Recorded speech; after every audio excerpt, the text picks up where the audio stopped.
Blessings and welcome everyone, Nico here, and my goodness, it has been so long since I have been able to make a crafting video for you, and I am determined to make that a more regular thing. And after a client had asked me for instructions on how to set up spiritual protections and wards around their space, I thought, well hey, why don't I show you how to do a double duty protection grid using, of course, some magic jars. Now, as we are getting ready and I'm cleansing the space, I'm just going over the room with a bit of a sage smudge, I'm gonna do a bit of a Bob Ross rundown of the ingredients that I am going to be working with in this video. However, I do want to preface this by making it perfectly clear that no, you do not need to use everything that I am listing. In fact, I intend for this to be as customizable as possible for everybody's needs, so it's more accessible, and you're also going to get some herb lessons as well. You will need 8 small bottles. I'm just using 8 small apothecary jars. You can get those at a craft store like Michael's or get them online, as well as some carrier oil. Olive oil is fantastic. 4 quartz chips and 4 obsidian chips. Those are also available at craft stores and online, just little small ones that fit into the bottles, because we're actually going to be working with 2 sets of 4. There's going to be an inner layer of protection, where I'm going to be putting my quartz chips to use, and an outer layer of protection where I'm going to be putting my obsidian chips to use. However, I will provide substitutions here in just a little bit. And you are going to want 3 tea lights for charging. 1 to charge the inner layer, 1 to charge the outer layer, and 1 to charge and hold the space. I do have a lot of dry herbs and a lot of essential oils listed here as well, but remember, we will be having plenty of opportunities for customization and substitution. And if you do not have essential oils on hand or would prefer not to work with essential oils, you can substitute dry matter as well. Just make sure that you don't prematurely fill your bottles by using too much. And we're going to see Juniper, Clove, Lavender, lemon peel, Hyssop, Frankincense, Rosemary, red pepper flakes. For the essential oils, cedar, pine, lavender, cinnamon, lemon, citronella, ginger, and clove. Once again, this is a highly customizable working, and so you want to make sure that you are not feeling pressured to run out and buy all of this right now. Once you're done cleansing, it's time to add your stones to your bottles. So I'm putting the 4 quartz chips for the inner layer of protection in their group and the 4 obsidian chips in their group. If you wish to make a substitution for inner jar stones, you can use clear quartz, amethyst, aventurine, citrine, and rose quartz. They all serve this purpose just fine, as the inner layer of protection is not only intended to protect, but also to enhance the quality of the space. The outer layer of protection is a bit more heavy duty, and that is intended to purge and clear and neutralize negativity and repel it.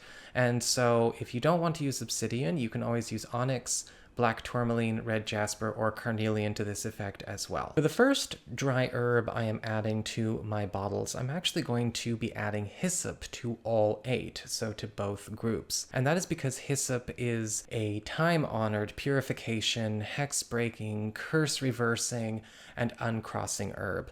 And it also prevents negative thought forms from growing or picking up traction. It actually breaks them down and starts to dissipate them. And I want them in both groups because just in case anything ever got brought in or within the bounds of this protection, it would immediately go to work on breaking it down. And then once it goes through a breakdown and dispersal on the inner layer, that negativity would be even further broken down and completely cast away, if not completely transmuted by the time the outer layer got to it. Now we're just going to focus on the dry herbs for the inner protection group. And as I said before, you do not need to use all of these. However, I want to do a bit of a rundown of what is available. For general all-purpose protection, I've listed juniper and cinnamon. Juniper is fantastic for creating strong, vibrant, and resilient shields and holding that space so that it is more durable, and it also makes the protection, well, last longer. For consecration and blessings of the space, raising the vibration, ensuring that it stays sacred, you can use frankincense or rosemary. Rosemary is also good for bringing a quality of healing and rejuvenation to the space if you would like that. If you are like me and you are a very spiritually active person, such as a reader or a medium, I am both, or you are maybe somebody who has a lot of people coming in and out of your home, or you share your space even digitally and you have a lot of interactions going on, maybe you work from home, you might want to add a heavy-duty protection herb as well, even in your inner group, just so that you can get the process of clearing and purging anything that could have been left behind right away. And so I would recommend Clove in cases like that. And then for additional peace and tranquility and bringing a bit more love into the space, I would add Lavender. Moving on to essential oils. Again, you can substitute dry if you would prefer. Cinnamon for that general and faster protection. For reinforced shields and longevity, I'm using pine. It's very similar to juniper. However, pine also does add an additional blessing of wealth and abundance to it. We have cedar, which doubles up on the consecration of the space and repels hostile entities to repel evil or return negativity to its sender. We've got clove. And for that peace and love, we've got lavender. Now, I'm not going to show you which oils I am using in mine. I think that it's important for all practitioners to keep their workings at least somewhat private. And so I'm going to recommend you pick 2 or 3 of these and get to work. Once we're done with that, we're going to top off our inner layer group with our carrier oil. Oils have been used forever as containers and amplifiers and qualifiers of intention, and they store energy and information really well. And that's why people use condition oils or anointing oils, because it holds that vibration. It can be blessed, it retains that, and makes sure it keeps working. Now it's time to add our dry herbs to our outer layer of protection group. And for our dry herbs, we've got red pepper flakes, which are used in a lot of banishing and hex breaking workings, anything where you are looking to push and eliminate what might come to block or oppress, drive out any kind of negative entities or any kind of negative thought forms that may have been thrown your way. For cord cutting and detaching, we've got lemon, another time-honored plant that is used in severing bonds, making sure nothing gets stuck to the space, or removing anything that might have been attached to the space or the property or to anyone inside. Repelling evil and returning to sender, once again, we have clove. Moving on to our essential oils. I'm not going to tell you what I put in mine, keeping it a bit mysterious but also personal. However, I would recommend choosing 2 or 3 of these oils, and of course, if you choose not to use essential oils, you can substitute the dry form. But for that cord cutting and detaching, lemon. For energy clearing, we've got citronella. So citronella is kind of an interesting addition here. Citronella works as a bit of a reversal, but it doesn't necessarily reverse by returning things to the sender. It reverses negative trends. To repel evil and return to sender, you can use clove or you can use ginger. I will say ginger is not as hardcore as clove, and for general protection and getting the working to go faster or get to work for you faster, of course, we've got cinnamon. Once we've topped these off with our carrier oil as well, it's time to get to work on charging. Now, when you are working with your candles, as you can see, I have written my intentions onto my tea lights.